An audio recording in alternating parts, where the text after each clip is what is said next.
Silicon city ಬೆಂಗಳೂರಿನ ಜನರಿಗೆ ರಾಜ್ಯ ಸರ್ಕಾರ ಗುಡ್ ನ್ಯೂಸ್ ಒಂದನ್ನು ಕೊಟ್ಟಿದೆ. ಅದೇನು ಅಂದರೆ ಬಿ ಖಾತಾ ಹೊಂದಿರುವಂತಹ ಬೆಂಗಳೂರಿಗರಿಗೆ ಕೊಟ್ಟಿರುವಂತಹ ಸಿಹಿ ಸುದ್ದಿ ಇದು.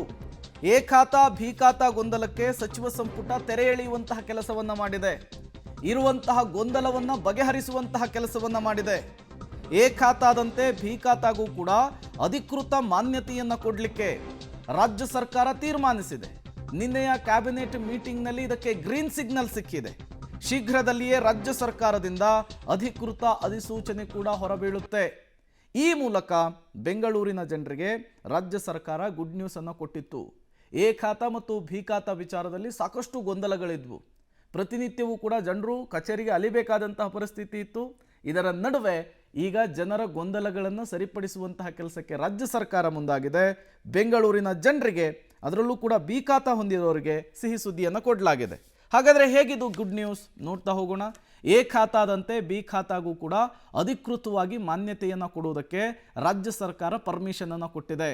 ಅಷ್ಟು ಅಂದಿದೆ, ಶೀಘ್ರದಲ್ಲಿಯೇ ಸರ್ಕಾರದಿಂದ ಈ ಕುರಿತಂತೆ ಅಧಿಕೃತ ಅಧಿಸೂಚನೆಯನ್ನು ಹೊರಡಿಸೋದಕ್ಕೂ ಕೂಡ ಸಿದ್ಧತೆಗಳು ಆರಂಭ ಆಗಿದೆ. ಮುಖ್ಯವಾಗಿ ಎ ಖಾತಾದಿಂದ ಬಿ ಖಾತಾ ಪರಿವರ್ತನೆ ಆಗುವುದಕ್ಕೆ ಮಾನದಂಡ ಕಡ್ಡಾಯ ಅಂತ ಕೂಡ ರಾಜ್ಯ ಸರ್ಕಾರ ಹೇಳಿರುವಂಥದ್ದು. ನಿನ್ನೆಯ ಕ್ಯಾಬಿನೆಟ್ ಮೀಟಿಂಗ್ನ ಬಳಿಕ ಬಿ ಖಾತಾದಾರರು ಖಾಸಗಿ ರಸ್ತೆಯನ್ನು ಸಾರ್ವಜನಿಕ ರಸ್ತೆ ಅಂಥೇಳಿ ಘೋಷಿಸಬೇಕು ಅನ್ನುವಂತಹ ಒಂದು ಅಂಶವನ್ನು ಕೂಡ ಇದರಲ್ಲಿ ಉಲ್ಲೇಖಿಸಲಾಗಿದೆ. ಅದರ ಜೊತೆಗೇನೆ ಬಿ ಖಾತಾದಾರರು ಸಕಲ ಸೌಲಭ್ಯವನ್ನು ಪಡೆಯುವುದಕ್ಕೆ 5% ದರವನ್ನು ಪಾವತಿಸಬೇಕು ಅನ್ನುವಂತಹ ವಿಚಾರವನ್ನು ಕೂಡ ಉಲ್ಲೇಖಿಸಿರುವಂತಹ ಅಂಶ. ಅದರ ಜೊತೆಗೇನೆ 30/40 ಅಡಿಯ ನಿವೇಶನಕ್ಕೆ ಸುಮಾರು 3 ಲಕ್ಷ ರೂಪಾಯಿ ಶುಲ್ಕ ಆಗಬಹುದು. ಅದನ್ನು ಪಾವತಿಸಬೇಕು ಅನ್ನುವಂತಹ ಅಂಶವನ್ನು ಕೂಡ ಇಲ್ಲಿ ಉಲ್ಲೇಖಿಸಲಾಗಿದೆ. ಇನ್ನು ಬಿ ಖಾತಾ ಸೈಟ್ಗಳಲ್ಲಿ ಕಟ್ಟಡವನ್ನು ಕಟ್ಟಿದರೆ BBMPಗೆ ಮಸ್ಟ್ ಅಂಡ್ ಶುಡ್ ಪತ್ರವನ್ನು ಬರೀಬೇಕು ಅನ್ನುವಂತಹ ವಿಚಾರ ಕೂಡ ಇದೆ. ಸಾರ್ವಜನಿಕ ರಸ್ತೆ ಜಾಗದಲ್ಲಿ ಕಟ್ಟಡವನ್ನು ಕಟ್ಟಿದರೆ ಹಣವನ್ನು ಪಾವತಿಯನ್ನು ಮಾಡಬೇಕು ಅನ್ನುವಂತಹ ಅಂಶವನ್ನು ಕೂಡ ಉಲ್ಲೇಖಿಸಿರುವಂಥದ್ದು. ಈ ಮೂಲಕ ಎ ಖಾತಾದಂತೆ ಬಿ ಖಾತಾಗೂ ಕೂಡ ಅಧಿಕೃತ ಮಾನ್ಯತೆ ಸಿಕ್ಕಿದೆ. ಸದ್ಯದಲ್ಲಿಯೇ ರಾಜ್ಯ ಸರ್ಕಾರದಿಂದ ಅಧಿಕೃತ ಅಧಿಸೂಚನೆ ಕೂಡ ಪ್ರಕಟವಾಗುತ್ತೆ. ಮತ್ತಷ್ಟು ಡೀಟೇಲ್ಸ್ ಅನ್ನು ಕೊಡ್ತಾರೆ ನಮ್ಮ ಪ್ರತಿನಿಧಿ ಲೋಕೇಶ್, ನೇರ ಸಂಪರ್ಕದಲ್ಲಿ ಜಾಯಿನ್ ಆಗಿದ್ದಾರೆ. ಲೋಕೇಶ್, ಈಗ ಇದು ಬೆಂಗಳೂರಿಗೆ ಅನ್ಡೌಟೆಡ್ಲಿ ಬೆಂಗಳೂರಿನ ಜನರಿಗೆ ಗುಡ್ ನ್ಯೂಸ್. ಬಟ್ ಈಗ ಒಂದಿಷ್ಟು ಮಾನದಂಡಗಳು ಕಡ್ಡಾಯ ಅಂತ ಕೂಡ ಹೇಳ್ತಾ ಇದೆ ಸರ್ಕಾರ. ಏನದು ಮಾನದಂಡ, ಜೊತೆಗೆ ಯಾವಾಗ ಅಧಿಕೃತ ಅಧಿಸೂಚನೆ ಹೊರಬೀಳುತ್ತೆ, ಏನೆಲ್ಲ ಡೀಟೇಲ್ಸ್ ಇದೆ ಅಂತ ಹೇಳಿ ಲೋಕೇಶ್.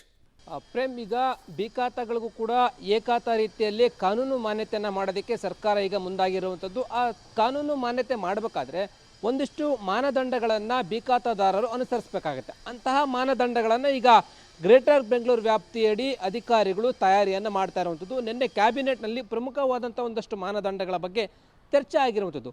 ಬಿ ಖಾತಾ ಹೊಂದಿರುವಂಥವರು ಎ ಖಾತಾ ಮಾನ್ಯತೆ ಪಡಿಬೇಕಾದ್ರೆ ಕಡ್ಡಾಯವಾಗಿ ಮಾರ್ಗಸೂಚಿ ದರ, ತಮ್ಮ ಸೈಟು ಇರ್ತಕ್ಕಂಥ ಜಾಗ ಏನಿದೆ ಆ ಜಾಗದ ಮಾರ್ಗಸೂಚಿ ದರ 5% ಕಟ್ಟಬೇಕಾಗತ್ತೆ BBMPಗೆ. ಅದನ್ನು ಹೊರತುಪಡಿಸಿದ್ರೆ ಸಾರ್ವಜನಿಕ ಖಾಸಗಿ ರಸ್ತೆಯನ್ನು ಸಾರ್ವಜನಿಕ ರಸ್ತೆಯನ್ನಾಗಿ ಮಾಡಬೇಕು. ಜೊತೆಗೆ ಸಾರ್ವಜನಿಕ ರಸ್ತೆಗೆ ಆ ಕಡೆ ರಸ್ತೆ ಆ ಭಾಗದ ನಿವಾಸಿಗಳು ಈ ಭಾಗದ ನಿವಾಸಿಗಳು ಇಬ್ಬರು ಕೂಡ 30 ಅಡಿಯಷ್ಟು ಸಾರ್ವಜನಿಕ ರಸ್ತೆಗೆ ಜಾಗವನ್ನು ಬಿಡಬೇಕಾಗತ್ತೆ. ಒಂದು ವೇಳೆ ಸಾರ್ವಜನಿಕ ರಸ್ತೆಗೆ ಜಾಗವನ್ನು ಬಿಡದೆ ಮನೆಯನ್ನು ಕಟ್ಟಿದರೆ ಅದಕ್ಕೆ ಪಾವತಿ ಮಾಡಬೇಕಾದಂಥ ಅಮೌಂಟ್ ಎಷ್ಟು ಅನ್ನೋದ್ರ ಬಗ್ಗೆನೂ ಕೂಡ ನಿರ್ಧಾರ ಆಗುತ್ತೆ. ಈ ರೀತಿಯಾಗಿ ಒಂದಷ್ಟು ಮಾನದಂಡಗಳನ್ನು ಇಟ್ಕೊಂಡು ಬಿ ಖಾತಾಗಳು ಕೂಡ ಎ ಖಾತಾ ಮಾನ್ಯತೆಯನ್ನು ಕೊಡಲಿಕ್ಕೆ ಈಗ BBMP ಮುಂದಾಗ್ತಾ ಇರುವಂಥದ್ದು. ಸರ್ಕಾರ ಕೂಡ ಮುಂದಾಗಿದೆ. ಸುಮಾರು 30 ಲಕ್ಷಕ್ಕೂ ಹೆಚ್ಚು ಬಿ ಖಾತಾಗಳು ಇವೆ. ಅವುಗಳಿಗೆ ಕೂಡ ಕಾನೂನು ಮಾನ್ಯತೆ ಸಿಕ್ಕಿ ನಕ್ಷೆ ಮಂಜೂರಾತಿ ಸೇರುತ್ತೆ. ಇನ್ನಿತರ ಎಲ್ಲ ಸೇವೆಗಳು ಕೂಡ ಬಿ ಖಾತಾಗಳಿಗೂ ಕೂಡ ಸಿಗ್ತಾ ಹೋಗ್ತವೆ. Prem, okay, thank you Lokesh ತಮ್ಮೆಲ್ಲ ಮಾಹಿತಿಗಾಗಿ.